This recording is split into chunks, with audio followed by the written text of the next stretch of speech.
Welcome to Leaders in Conversation, where we explore more human ways to work with leaders that are challenging the conventional wisdom. Although we're no longer in the industrial age, how we think about the nature of work is often still stuck in that paradigm. Being human at work is complex and challenging, but we believe it's worth the effort because it's a path to a more productive, engaged, and motivated people. So welcome. I am your co-host, Ken Blackwell, and I'm joined by my co-host, Amanda Cookson. And today's session is the Authenticity Challenge with our guest, Fateme Banishoeib. Fateme is the author, TEDx speaker, and she describes herself as the heARTist and founder of ReNEWBusiness, a collective creative laboratory that guides visionary leaders and organizations to create work cultures like a piece of art. So welcome, Fateme. Thank you for the introduction, for the lovely introduction. I'm very happy and excited to be here. Awesome. So hello to everybody who's joining us here on Zoom Live. We will be talking about authenticity and the challenge of bringing our whole self to work. And the format today is going to be a little bit different because we're going to have some questions with Fateme up front. Then we're going to be creating some poetry together. And then we're going to be thinking about how we can carry on that kind of creative action afterwards. So to kind of get us started and in the mood for creation, what I would like you to do is to put into the chat where you're from and also what part of yourself you hide or don't show at work. So where you're from and what part of yourself you hide or don't show at work. This is a very intriguing chat question. So Fateme, the human workplace really rests on this ideal that we can bring our whole self to work, right? We don't have to hide anything. We can bring our whole self there. What is it that brought you to have this strong awareness of what we fragment and what we don't bring to work? It's a very personal experience. And in a moment, I got clarity of all the pieces I left behind. So I'll maybe share this personal story, starting a little bit from my childhood. I was born a very artistic child, and all I was doing, most probably like the vast majority of kids, was drawing, writing poems, even before actually knowing what poetry was. But because I had to be responsible and sensible, that wasn't actually really allowed in my in my family of origin. Not because they were mean, not because there was anything wrong, but simply because that was the mindset, and they wanted to protect me. They wanted to take good care of me. So I actually forgot the truest, the tender, the creative, the artist within me, and I became a scientist. And I do remember one day in one of the toughest moments of my career, of my professional life, apparently from outside, it seemed like I had reached all I've always dreamed of. And definitely, that corner office and high paycheck, a lot of fame and fortune, as I call them. And then, but I wasn't me. I wasn't alive. There was a part within me that slowly was dying. And in that moment of, let me call it darkness, because when a part of us is dying, we go through a kind of breakthrough. So through that opening, through that breaking, poetry came out of me again, as an unstoppable flow, as something I could not control, something I almost didn't have consciousness about, but it came out of that broken heart. And it took me a while before actually I realized what was happening, why that stream of poems was flowing through me and out of me. And when I sat down and I read, it took a while before I sat down and read, I actually realized that there was a voice within me that I had silenced for years, for decades. There was that art that artist child that was still alive and had something to say. And when I actually looked back and I asked among my friends, closest friends and family members, because I couldn't remember, I didn't actually have a clear memory of that part of my life.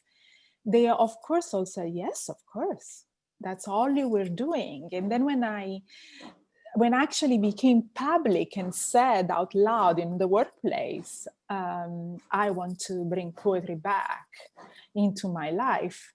Yes, at the beginning, people thought, oh my goodness, she probably has lost it.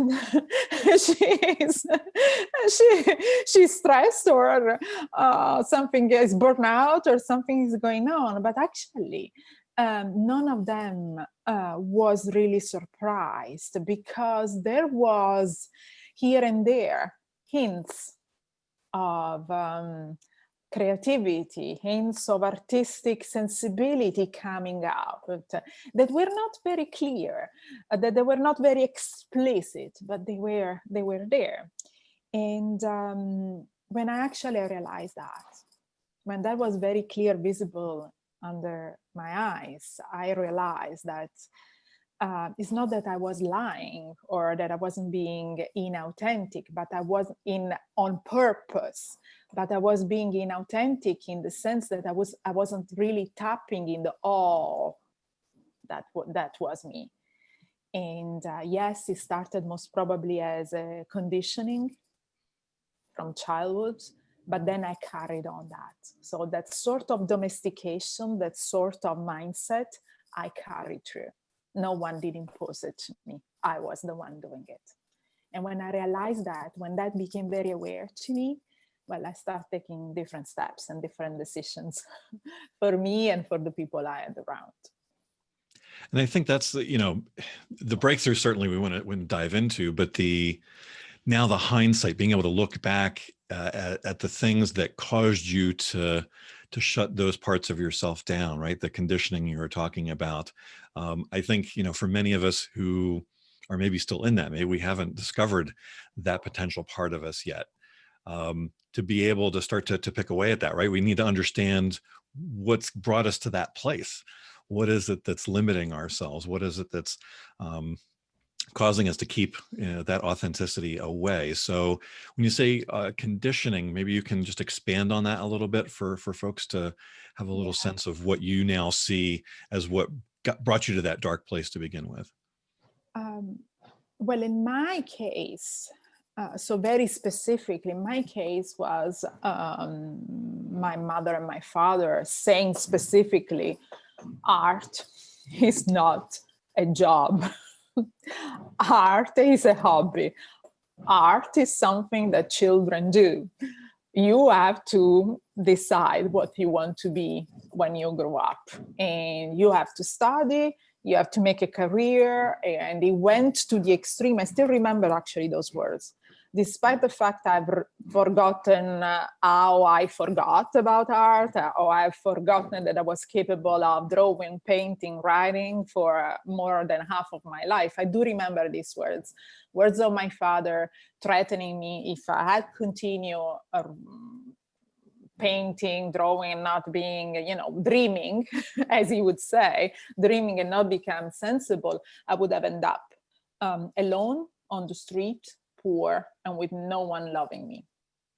Wow. And my father didn't tell me this because he was a mean person or because he didn't love me.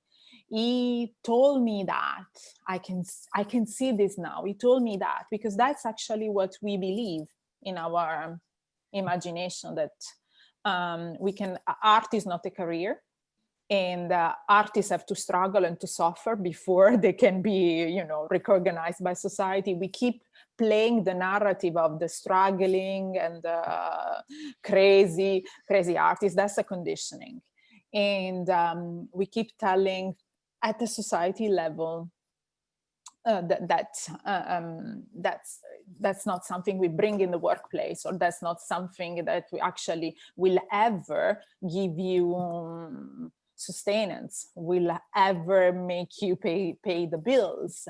And so we grew up in this way. And And in the rare cases in which actually we are lucky enough of not hearing, it's like, no, I don't listen to all of this, and we pursue, we are still faced by the way art is treated.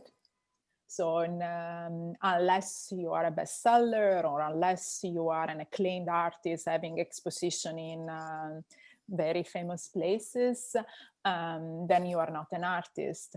Or that we subject art and artists to the number of copies of their books that they have sold, or paintings that they have sold, the value, a monetary value associated to their artworks. Those are all conditionings that are not only specific to art. I mean, now we're talking about art because tonight we'll have poetry and we'll have art. But if we reflect deeper, these are very evident for art, but are also very true for many other things. So it's the same old narrative that is constructed on an idea of how society should look like, how success should look like, that pushes us to push pieces of ourselves deep down, so that actually we can look like the others, we can be accepted. Because let's be honest, none of us wants to be pushed as an outcast outside. None of us wants to be alone. None of us wants to die poor. No, none of us. And so slowly we chip away, we carve out pieces of ourselves in order to fit in. That really, brings us right back resonated to our with me. chat, right? So Yeah, because I was thinking, as you were saying about what your father had said to you about art, it wasn't my parents, but when I was at sort of sixth form, I said I wanted to run my own business, and my kind of friends and people in my circle just laughed, and they thought that was hilarious because I'm so big-hearted. I kind of wear how I'm feeling on my sleeve. And I mean, I'm old, so kind of the 80s version of business people aren't very nice. And I think now this kind of like leading with heart kind of sense of self is kind of okay. But it is something that I've kind of held and hidden. And I was looking at some of the chat and some of the things that people have said are the bits that they carve away. So there's things like being random, having all these different kind of thoughts, being dramatic and theatrical. And I think sometimes having, emotion and really showing how you feel is, no, that's not acceptable. You've got to be, completely the same all the time. To be vanilla. Exactly. We do like vanilla. You have to be vanilla. You have to appeal to everyone and be a little bit beige. That's right. And then Tiffany's talking about not being able to show her poetry and pain and emotion. So that sounds like she's going to really resonate with your story. And Mish is talking about not bringing her assumptions, which probably sounds like a good thing, not to bring into the workplace, but also this inability to handle Excel. Because I think sometimes we do pretend, don't we, that I can do everything, I've got this. And that part of us that's afraid and isn't as confident is again something that we kind of squash and we feel ashamed about. But actually, when I work with people with imposter syndrome, we all feel like that. We all think, we should be able to do stuff and we can't. So I think that's really interesting. Yeah. It is also even the ability to express our emotions in a certain environment without being called emotional, and by that emotional is an insult. It's not a praise to anyone. And sometimes I wonder, even not showing or not having a literacy of our emotions, it's a way of carving out a piece of ourselves. After all, we are emotional beings.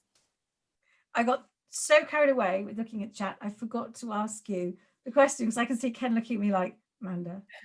So I was going to ask you, why do you think, what is it about embracing all of ourselves that's so important? So why you know, why should Chris think about bringing in her randomness, or Andrew kind of thinking, well, okay, so if he struggles with boundaries, then that actually means this could be a superpower. Why is it so important not to carve out these bits? Can I answer through poetry? I'd love you to, Of yes, course. please. Then, let me see. I'm always surrounded by poetry, because when I cannot articulate, maybe it's easier for me through poetry.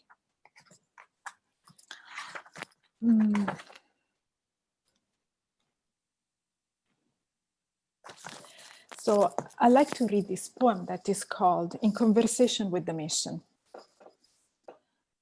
I disappeared from myself. The heart broke for caring too much about the prestigious work.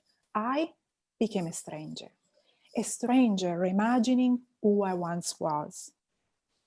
I started a pilgrimage in the self-sabotage of the mission of fitting into tasks, the pilgrimage to avoid my own fragmentation. I fell from the tower and found on the muddy floor my broken heart. The ego scared of the power of the many and multitudes, wrestling with the many voices within, the voice of the young exiled me, the voice of the achiever, and the voice of the whisper singing in poetry. The whole is me, in conversation with myself, in conversation with the world. I now invite you to join me and make your own pilgrimage outside the scene and characters of my own and within your own self and soul, seeking for your many and multitudes. Gorgeous. Thank you. Hmm. So why? You ask me why? Because otherwise we become stranger to ourselves. Otherwise, these parts that we push down, they will act out. In a way, they become our tormentors until we actually let them mentor us into our wholeness. Because we are not a fragmented small unit that fitted very nicely in a small room, the room that is allowed by society, by work, by family, by friends. We are much larger than that. And when we don't acknowledge the many multitudes, the many facets that make us whole, we shrink. And in other ways, would you use only one arm if you have given two? Or would you use only one leg if you have given two? Why? And so why do we do that with our being? Why do we think that it's okay to chip off pieces of our being?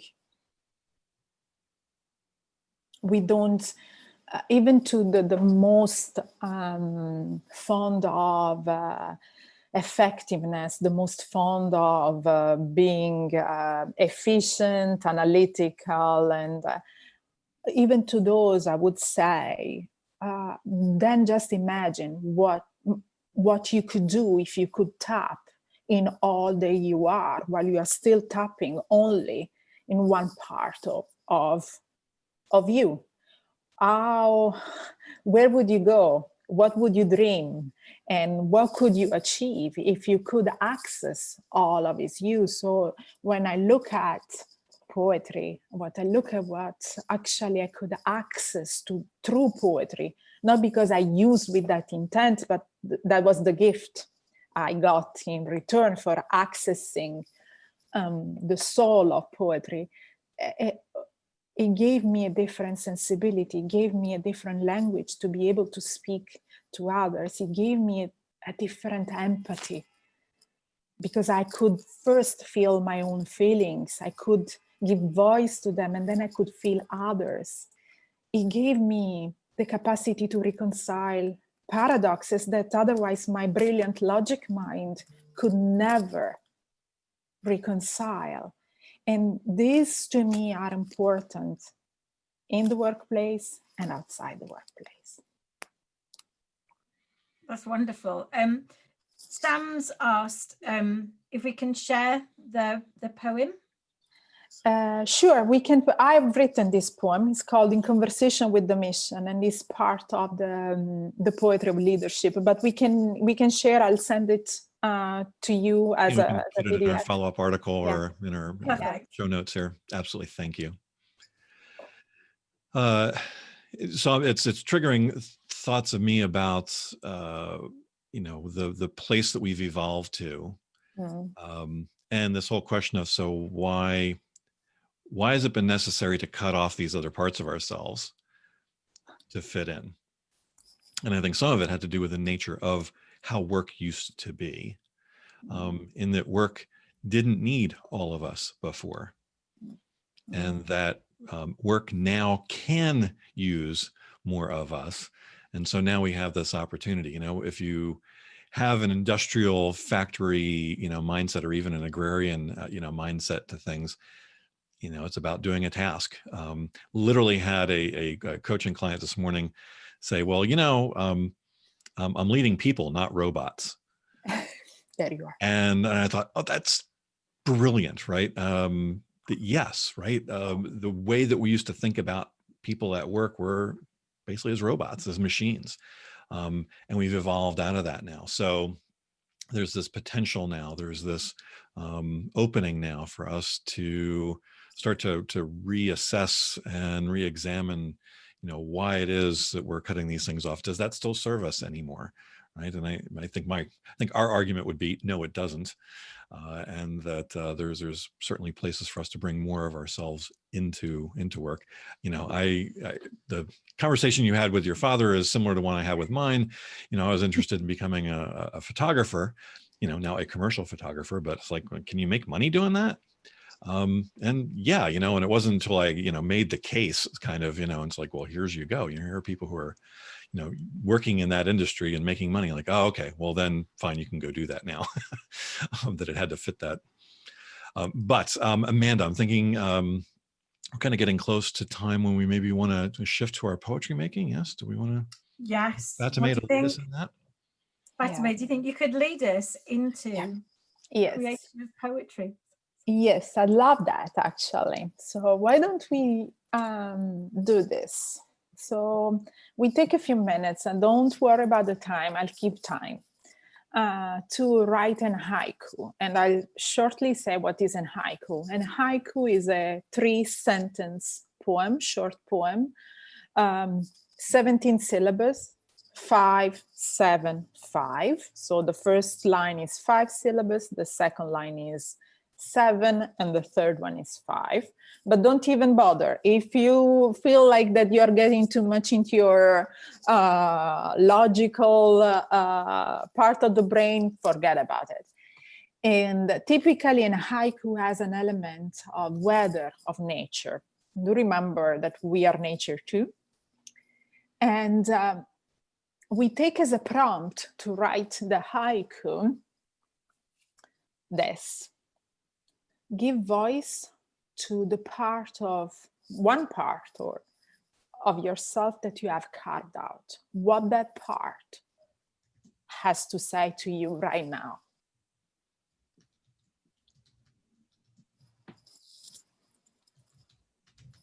Don't think or overthink. Just close your eyes, take a breath, and listen. Listen to this part within you that has been silenced, has been shut down, has been pushed in the dark. What that part of you has to say, what that part wants you to hear right now. I'll give you a few minutes. Just write the first things that comes to mind. Don't edit yourself. If you can, don't even lift the pen from the paper. I actually highly recommend writing with pen and paper rather than on a keyboard.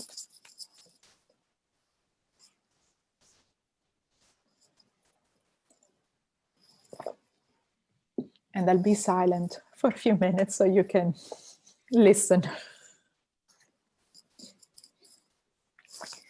And if in this moment you are thinking, I'm not a poet, well, don't worry, me neither. I have a PhD in chemistry. It's okay.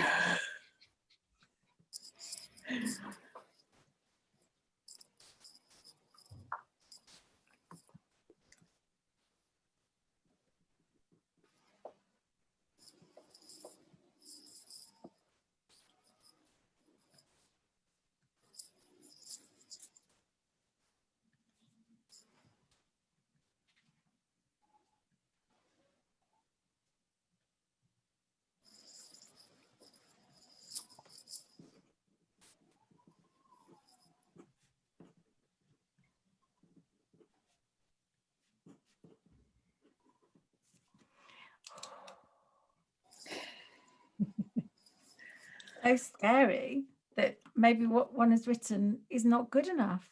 So if I put my first rubbish attempts, then basically everything else that comes afterwards will be much better. So I'm going to be the brave first one.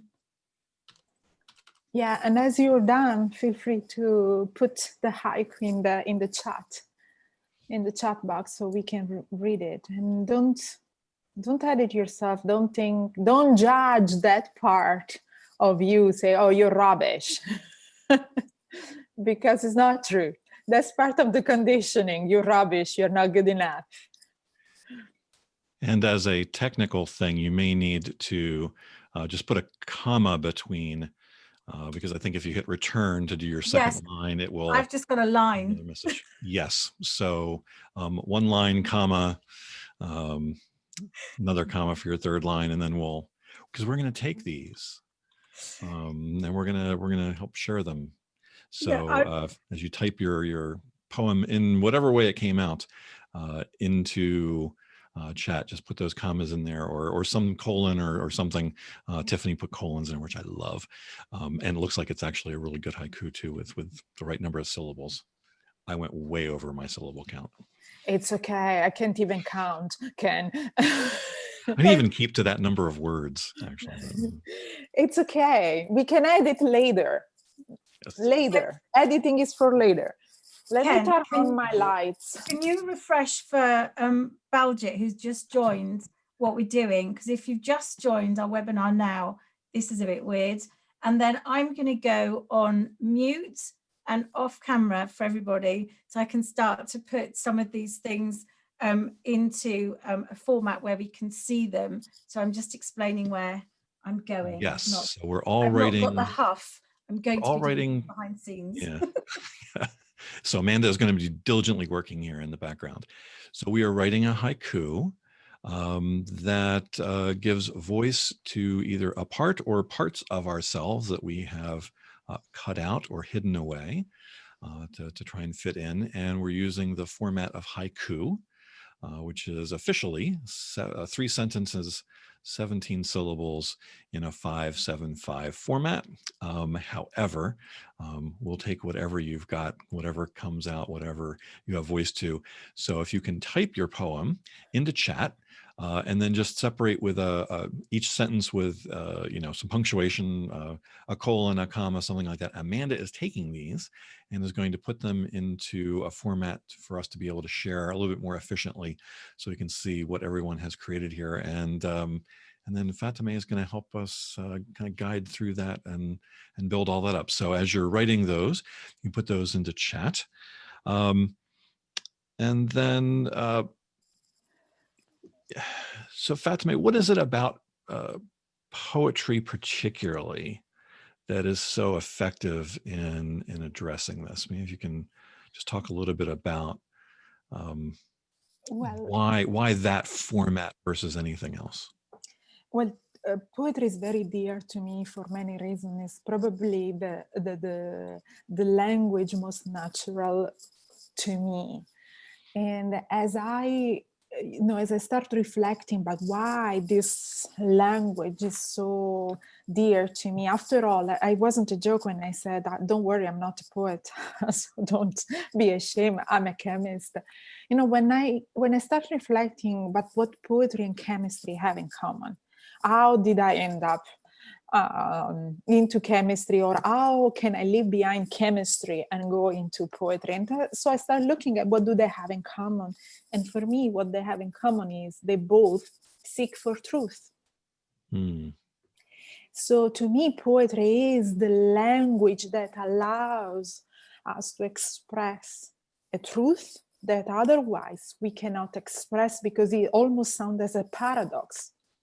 Is something we have denied with all our, in this case, so I instigated a prompt, so to give voice to something we have denied and silenced maybe for years. So how can we make space for a part that consciously or unconsciously we have denied and neglected? Poetry allows us to do that. And it gives a voice, it's not, and a voice that carries also images, metaphors, to which we can always reconnect. So we connect to that truth also with other senses, not on a cognitive level, but with the senses which are evoked through the metaphors of poetry. And also, probably this is the thing that makes me very emotional more than anything else, that there is in poetry this tendency, this quality of resolving conflict that is not anywhere else. Poetry helps us to resolve, which our mind can't. And through that power, so the resolving power that poetry brings, we actually touch healing. We arrive to healing. So of course, one haiku, one poem won't heal us. It needs to be practiced, but it's the beginning. I can share you when poetry came back as like a tsunami back into my life, it all started with a writing prompt. Out of the blue, I was asked, I was at a retreat, nothing particular, nothing special. And the retreat facilitator asked us, write something in the opening ceremony. So it wasn't anything deep, it was just to break the ice. Write something that nobody knows about you. That night, that opening ceremony, I wrote on a piece of paper, which I still have, and I don't know where it is in this moment. I wrote this sentence: I run a manufacturing plant and I hate it. That little sentence that came out of me without knowing, I even didn't know that I was supposed to share. When I shared that, everybody turned and looked at me like, what? what? That led me to change my entire life. That led me to write an entire book of poetry. That led me to who I am right now.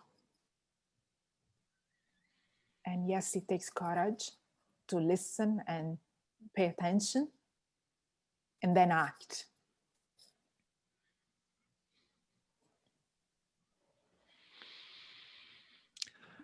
So Baljit asked, I'm going to come back to your comment. So Baljit just asked for a reminder of what we are writing about. So we're giving voice to a part or parts of ourselves which we have cut off or denied, and doing it through the format of haiku, 3 sentences, 17 syllables, 575 format, if you want to try and go there. But we're taking whatever comes out, right? So back to poetry. As a photographer, the line that an image can be worth 1,000 words is one that always was very present for me. But I think the piece of truth and poetry that I'm really intrigued about is the ability to supersede language, and that languages is really quite limited. You know, some languages are a little more poetic. When you study different languages, you realize that some languages have words for concepts, and then sometimes they're concepts that you just don't have in your own language, that are really intriguing. And being able to build images in one's mind through poetry, to wrap in feelings and history and experience, and then talk about something new and do all of that all at once through poetry, I think is one of the magical elements of it. Because I think sometimes we get trapped by language in then trying to address what's really going on for us. And sometimes we need to find that other outlet, whether it's, you know, drawing, painting, doing something, you know, grabbing a hunk of clay and, you know, messing with it. And, you know, poetry, just another means of doing that. Well, and it's true is sometimes we don't have a language to express or make reason of what's happening to us, because we are trying too hard to tap into our logical, so maybe build a sense that is grammatically correct or be polished. And so we're still rationalizing things. What I love about poetry is that actually poetry precedes literature. Is actually what we as cave people used to chant to each other. It's what brought us together as a humanity. And there is an incredible power in that when we remember that.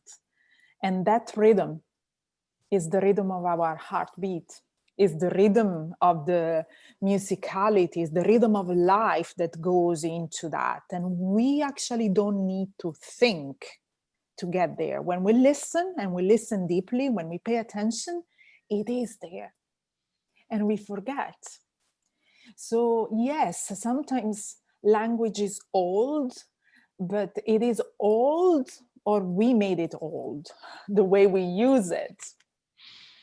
Which is sometimes I catch myself in saying something because it's that way, or writing something in a specific way because that's the way. And when I catch myself, I challenge myself, finding another way.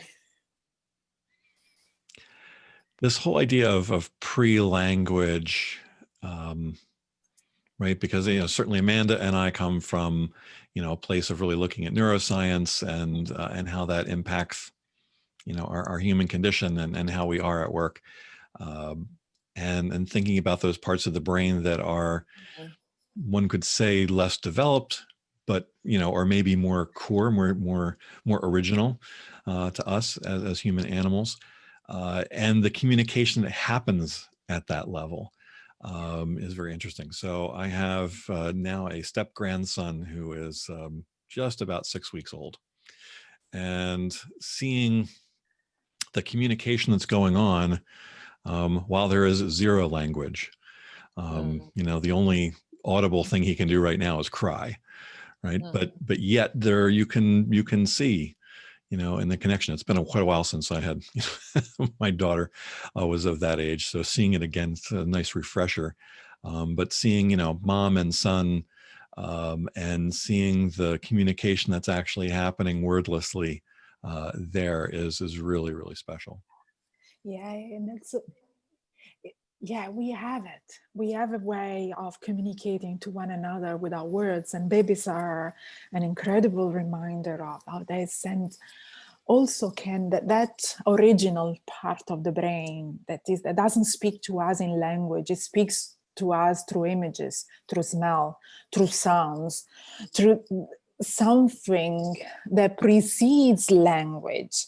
And if we don't have a way to listen to that, if we don't have a way to read into that, what that actually means, we are missing a part of ourselves. And I find that poetry has the capacity to tap into that,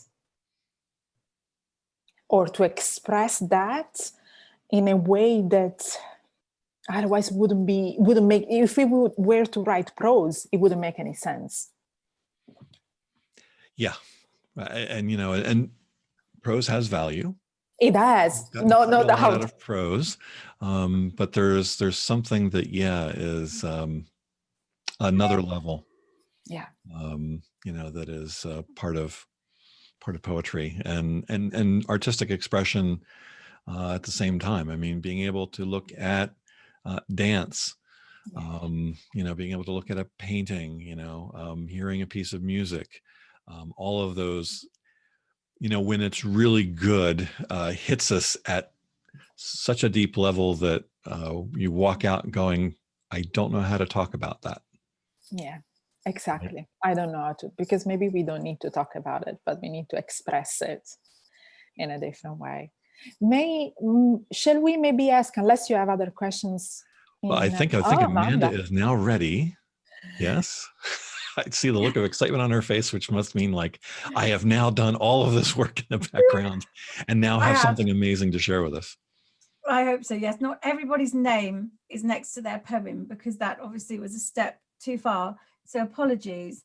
And I couldn't quite work out, although we practiced earlier, how to go straight into the whole thing. So you will still see my screen, but never mind. So I'm going to share. It's authentic. So Fateme, I don't know whether you want me to read the poem, or you would like to. I don't think I've got a good poet reading voice. Me neither. I even have an accent. Okay. Well, for some you have an accent, yes. It's true. For some others, I'm just exotic. It's completely appropriate. Yes. Yeah, yeah. Okay, shall I go? Okay. Yeah, you're our guest. Yes, let's have you give voice. Daring to be brave, storming, right sadly, out there, brave tide roars inside. Wow, Mish. Wow, thank you, Mish. You sent me away, but hey, I see straight through you, so it is okay. Steve. Thank you, Steve. I see straight through you. Why did you leave me? In the wings, just off. Oh, I can't see. I'll have to move. Wait, I'll have to move your pictures.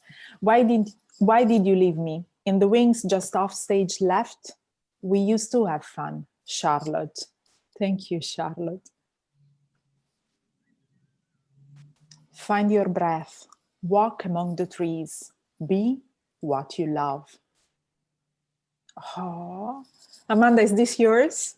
No, it isn't. No, this is where I thought I'm going to be gone and the whole show's going to be finished while I fiddle and then add names. So Ken might be able to look in chat and go, that's so and so. But I'm so sorry, I didn't. It was too hard to get everything in. Yes, whoever wrote "Find Your Breath," just tap into chat and let us know so we can attach a name there.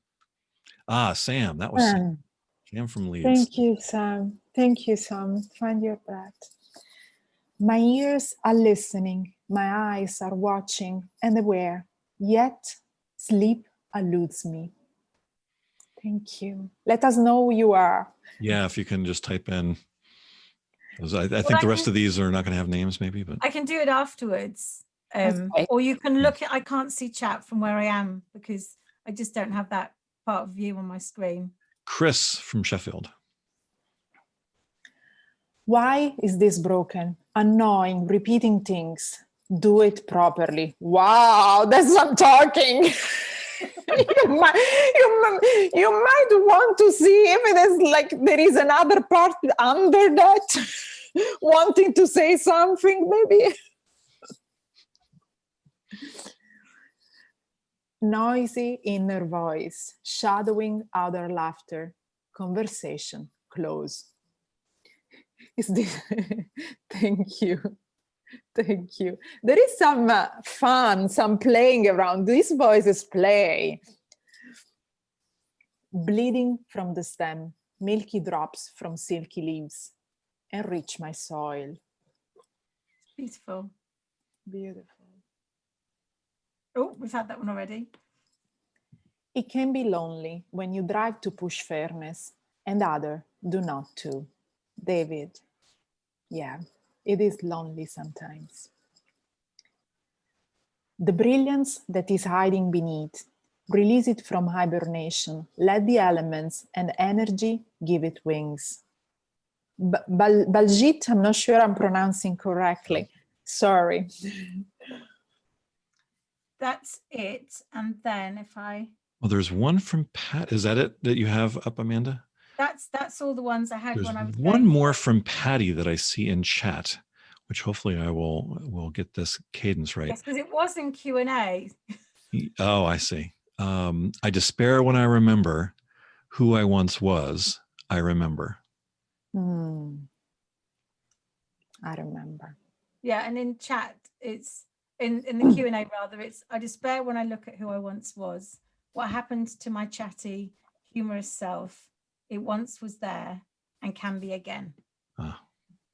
Can be again. It Beautiful. can be again. Thank you, everyone. Thank you for showing up, for listening, and going along with us. Sometimes is very vulnerable. Yeah, and I guess what would be really lovely is to get a sense from you, Fateme, about if this is the start of our journey, a bit like the story that you told about writing that first little bit and realizing how you felt.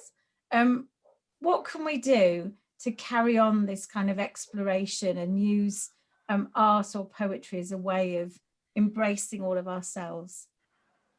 To me, art is a practice. It's not even something, a job, or it is really a practice. The practice of, in my specific case, is a healing practice, as a spiritual practice. And I keep repeating the word practice because if we don't practice it, well, we might not know what it has to say to us. So just imagine, for example, that part that has been neglected for so long, and then we ask that part, okay, what do you have to say? And then we never ask again. Or if we ask and then we say, oh, but this is rubbish, this is ugly, or I cannot do. So we keep pushing that part. So imagine that was a child. Imagine what would you do to a child that is shy, to a child that is not speaking? And we would be just there talking and being patient and listening day after day until this child opens up and smiles at us. And we play. We don't push the child. We don't tell the child, talk to me, or what you are saying doesn't make any sense.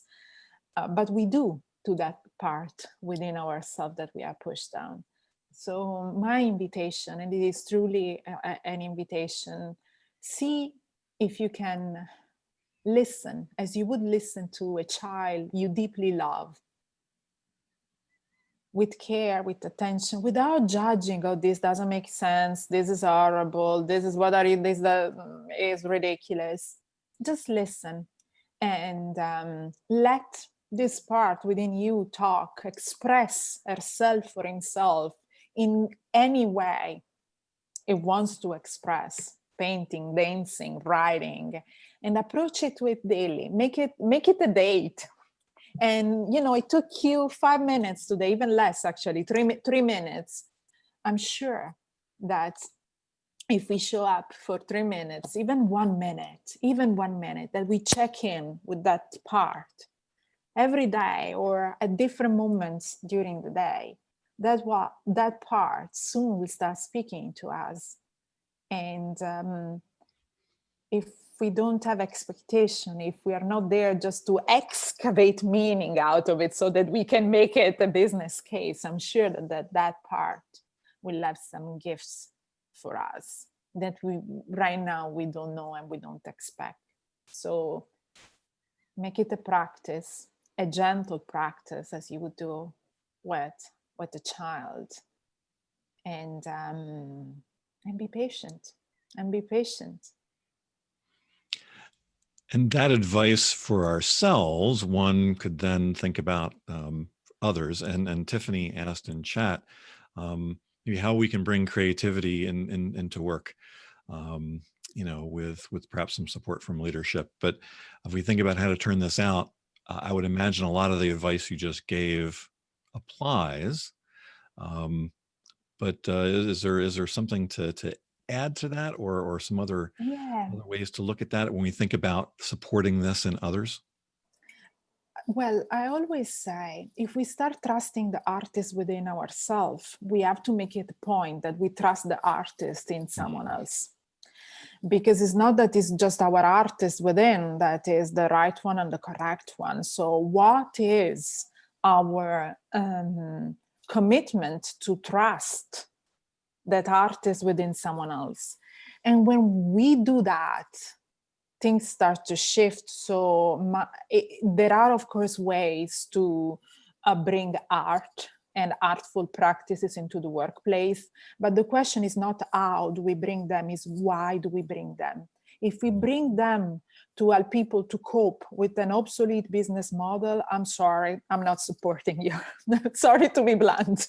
I'm sorry, but I'm not supporting you, because I think it is about time that not only we stop asking people to cope, but actually we evoke the artists within ourselves and others, so that actually we can make different business models that are life-giving and not life-taking, that are nourishing of our well-being and not depleting our well-being physically, emotionally, mentally, in every sense.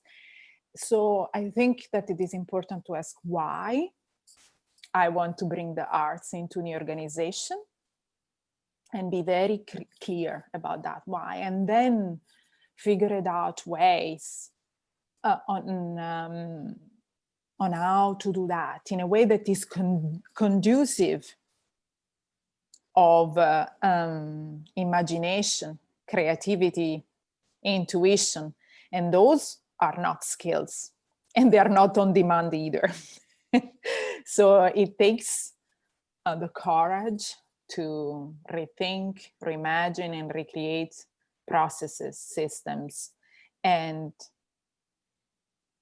so to give an answer, so the first step, start creating a safe place. So that as your artist within, as your child within needs safety before speaks, it will happen for others too. So if the environment is not safe, it won't happen.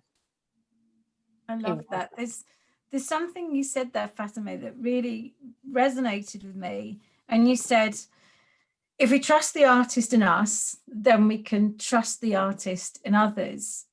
And what that has got me thinking about is, quite often I work with people who really struggle to communicate. And it's because they are signaling things that are really triggering other people. And so I kind of encourage people to imagine the other person is a genius. And if you imagine the other person is a genius, even if what they're saying is bonkers, because you're imagining they're a genius, in a sense, you're trusting them. And I love that thought that the more we trust ourselves and let our creative voice sing, the more we can allow that kind of creativity and co-create with others and see all of that beauty and possibility that's out there. Yeah, it's absolutely true, because what we exclude in ourselves, we exclude in others. Actually, that's a trigger for us, because it is not allowed within ourselves. How can it be allowed out there? So it's like it is excluded, doesn't make any sense. But if we start accepting it within ourselves, then there is more room to accept it in others too. And imagination helps us doing that. It's gorgeous. Yes. And in terms of self-development, when you do find those things in others that are triggering or annoying, it is often a very interesting exercise to flip back and say, so what is it about me, right? That is causing that, because many times the things that annoy us in others are things we ourselves are guilty of, and it's they're reflecting that thing that we don't like back, right? So this feedback back and forth is very, very interesting to me. So yes, fascinating. Amanda, think was there another question I wanted to ask, or do we want to start to pull things together? I Seems like we think could that go either way we here. are out of time. And what Yeah. I would love to do is to give Fateme a bit of time to share with people how they can kind of look at some of her Yes. work and some of her books and all the rest of it. Because I think that would just be really lovely for people Be a to nice way hear. to wrap up. Yeah. Thank you, Amanda. I'm actually awful at this, for real. It's not I'm talking because I'm conditioned. I'm actually for real. Well, I guess people can look me up. They can check my website where there are my books. So there is actually plenty of the poetry I've written. I've written a couple of books of poetry. The poetry of leadership actually is something that if people would want to see how to start practicing poetry, is something that they can do. So there will be poetry and practices guiding people to establish a practice, looking specifically at some of the hot topic of leadership. and I write regularly, weekly a newsletter, and bi-weekly a blog where I actually infuse with art some of the challenges of the workplace, challenges of humanity in general. So if people are fancy to read and share their feedback, actually, I would really appreciate. Sometimes I'm not sure I'm serving anyone by writing what I'm writing. And so feedback, questions and insights are always welcome. And well, I guess I'm easy to find with the name I've got. So if you have got any question, if you got any question, just Google me up. I'm sure there will be plenty of ways to reach, and don't be shy. Don't ever be shy. I typically answer to everyone, unless they are insulting, then not. A very good policy to have. Excellent policy to have.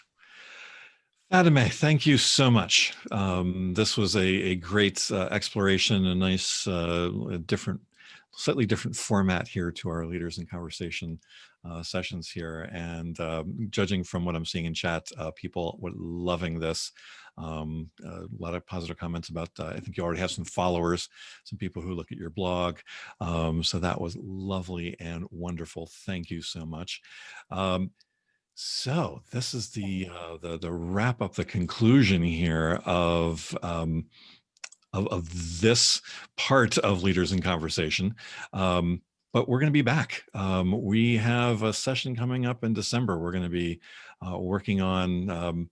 Amanda and I are going to have a conversation here this time. So we're still in the design stages, but keep your eyes open for that. Probably very early in December, we're going to have that session, and look forward to seeing you all then. And we're also always on the web.